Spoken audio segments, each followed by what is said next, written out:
दोस्तों आए दिन एनसीईआरटी में कुछ पाठ्यक्रम हैं जिसे बदलकर देश के जो राज्य हैं, 1-2 राज्य वहाँ पर विवाद हुआ ही। साथ में जो केंद्र सरकार है उस पर भी सवाल उठ रहे हैं, एनसीईआरटी भी इसके चपेट में है।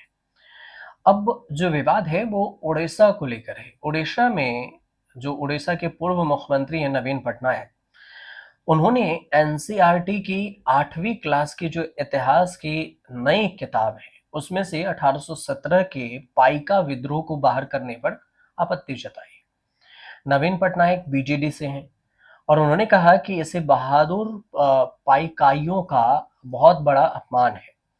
हालांकि एनसीईआरटी ने इसे स्पष्ट किया है कि विद्रोह को पाठ्य पुस्तक के दूसरे खंड में सेकंड पार्ट में इसे शामिल किया जाएगा, जो कि इस साल के अंत में जारी किया जाएगा। फर्स्ट पार्ट से हटाया गया। लेकिन इस विवाद ने इस सवाल को जन्म दे दिया कि आखिर पाइका कौन थे, उन्होंने अंग्रेजों के खिलाफ विद्रोह क्यों किया और इतिहास की किताब से इस विद्रोह को कथित तौर पर हटा दिया जाना ओडिशा में राजनीतिक रूप से संवेदनशील मुद्दा क्यों बन गया। अब इसे एक एक कर समझते हैं। विवाद जब बढ़ा तो एनसीईआरटी ने अपनी सफाई में एक प्रेस रिलीज किया। एनसीईआरटी का कहना हुआ कि कक्षा 8 की सामाजिक विज्ञान की पाठ्य पुस्तक समाज की खोज, डिस्कवरी ऑफ सोसाइटी, भारत और उससे आगे का यह केवल पहला भाग है। दूसरा भाग अभी तैयार हो रहा है और इसके सितंबर-अक्टूबर 2025 में आने का जो उम्मीद बताया गया। एनसीईआरटी ये भी कह रहा है कि ओडिशा के पाइका विद्रोह और पंजाब के कूका आंदोलन जैसे क्षेत्रीय प्रतिरोध आंदोलनों से जुड़े विषयों को दूसरे भाग में शामिल किया जाएगा। अब कौन थे ओडिशा के पाइका? सबसे पहले ये समझिए, 19वीं सदी के दौरान ग्रामीण भारत असंतोष से ग्रस्त रहा, जो समय समय पर सशस्त्र प्रतिरोध के रूप में प्रकट होता रहा। ये असंतोष मुख्य रूप से ब्रिटिश ईस्ट इंडिया कंपनी के सैन्य विस्तार का परिणाम था, जिसने किसान और आदिवासी समुदायों के मौजूदा सामाजिक संबंधों को छिन्न भिन्न कर दिया था। पाइका विद्रोह ऐसा ही एक विद्रोह था। पाई का उच्चारण पाइको, जिसका शाब्दिक अर्थ है पैदल सैनिक, और इसमें अगर देखें तो सैन्य अनुचरणों, मिलिट्री रिटेनर्स का एक वर्ग था, जिन्हें 16वीं शताब्दी से उड़ीसा के गजपति शासकों द्वारा विभिन्न भिन्न सामाजिक समूहों में भर्ती किया जाता रहा। वे वंशानुगत मतलब वंश बाय वंश लगान मुक्त भूमि, जो निष्कार का जागीर है, इसके बदले में राजा को सैन्य सेवाएं प्रदान करते थे और इन जमीनों पर वे शांति काल में खेती करते थे। अब अंग्रेजों ने उड़ीसा पर कब्जा किया। 1803 में कर्नल हरकोर्ट ने मद्रास से पुरी तक लगभग बिना किसी विरोध के चढ़ाई की। कटक तक उन्हें केवल मराठाओं के मामूली विरोध का सामना करना पड़ा। हरकोर्ट ने मुकुंद देव द्वितीय के साथ एक समझौता किया था, जिसके तहत उन्हें जो खुर्दा से होकर मुफ्त यात्रा की अनुमति दी गई और बदले में उन्हें 1 लाख रुपए का मुआवजा और 4 परगने लिम्बई, रहांगा और सुरई, इसके अलावा चाबीस कूद दिए गए थे, जो कि 1760 के मराठाओं के नियंत्रण में थे। जब कंपनी ने यह शर्त पूरी नहीं की तो राजा के संरक्षक जय राजगुरु ने अंग्रेजों पर दबाव बनाने के लिए लगभग 2000 सशस्त्र पाइकाइयों के साथ कटक की ओर कूच किया। हालांकि हरकोर्ट ने 40,000 रुपए की राशि का भुगतान किया, लेकिन उसने खुर्दा को 4 परगने देने से इनकार कर दिया।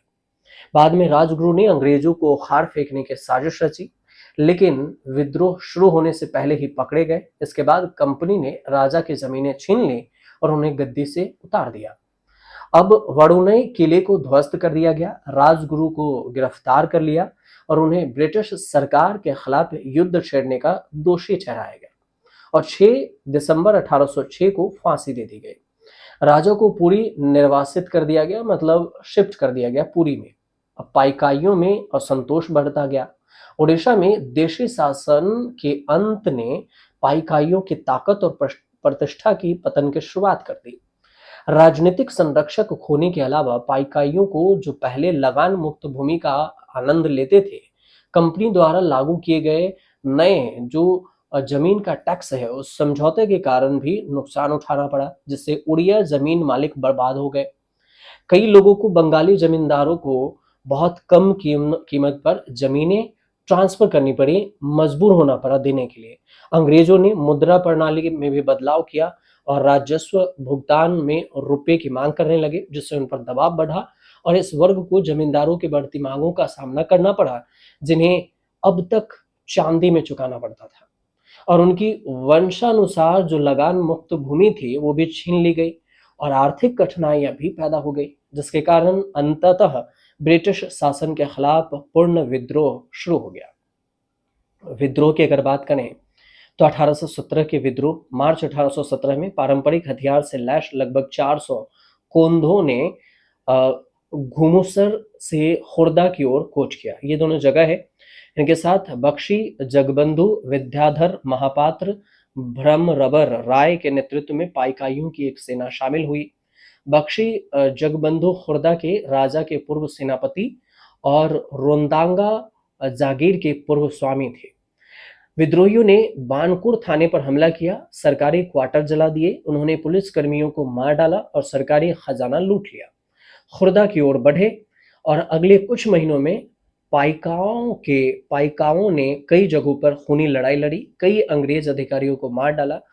कंपनी के सेना ने धीरे धीरे विद्रोह को कुचल दिया। बख्शी जगबंधु जंगलों में भाग गए, 1825 तक छिपे रहे। आखिरकार बातचीत की शर्तों के तहत अंग्रेजों के सामने उन्होंने सरेंडर कर दिया और इस विद्रोह का ओडिशा में महत्वपूर्ण पाइका और उनके विद्रोह का इस्तेमाल लंबे समय से उड़िया उपराष्ट्रवाद को बढ़ावा देने के लिए किया जाता रहा। 2017 में विद्रोह के 200 वर्षगांठ ओडिशा की बीजू जनता दल यानी बीजेडी सरकार ने मांग की कि केंद्र पाइका विद्रोह को स्वतंत्रता का पहला युद्ध घोषित करे, क्योंकि यह 1857 के विद्रोह के 4 दशक पहले शुरू किया गया था। हालांकि ये मांग स्वीकार नहीं की गई, लेकिन तत्कालीन केंद्रीय संस्कृति मंत्री जी किशन रेड्डी ने 2021 में राज्यसभा में एक लिखित उत्तर में कहा था कि विद्रोह को कक्षा 8 के इतिहास की किताबों में शामिल किया जाएगा और इसे भारत में अंग्रेजों के खिलाफ विद्रोह के शुरुआत में से एक इसे बताया गया था। लेकिन अब इसी को लेकर विवाद हो गया है। अब सरकार की तरफ से दलीलें दी जा रही है, एनसीईआरटी भी अलग से दलीलें दे रही है। अब तटीय ओडिशा में अपनी स्थिति मजबूत करने के लिए देखें तो बीजेपी के पास पाइका विद्रोह का सहारा है। 2017 में प्रधानमंत्री नरेंद्र मोदी भी भुवनेश्वर में पाइका योद्धाओं के 200 से ज्यादा वंशजों को सम्मानित किया। 2019 में तत्कालीन राष्ट्रपति रामनाथ कोविंद ने भी बरुनेई के तलहट्टी में पाइका स्मारकों का आधारशिला रखी थी। इससे पहले ओडिशा के बीजेपी में सत्ता में आने के बाद मुख्यमंत्री मोहन चरण मांझी ने भी घोषणा की थी कि खुर्दा के पास बरुनेई में पाइका अकादमी और पाइका स्मारक की स्थापना की जाएगी। अब ये ताजा विवाद ओडिशा में सरकार और पटनायक जो पूर्व सीएम है उन दोनों के बीच में एक नया विवाद खड़ा कर दिया है। लेकिन एनसीईआरटी सफाई दे रही है। अब दूसरे पार्ट में क्या कुछ होता है ये आपको जब एनसीईआरटी दूसरे पार्ट को किताब को रिलीज करेगी तो उसमें कुछ जानकारी आएगी तो हम आपको जरूर बताएंगे। फिलहाल जानकारी सही लगी तो हमारे चैनल से जुड़िए, इसे सब्सक्राइब जरूर कर लीजिएगा।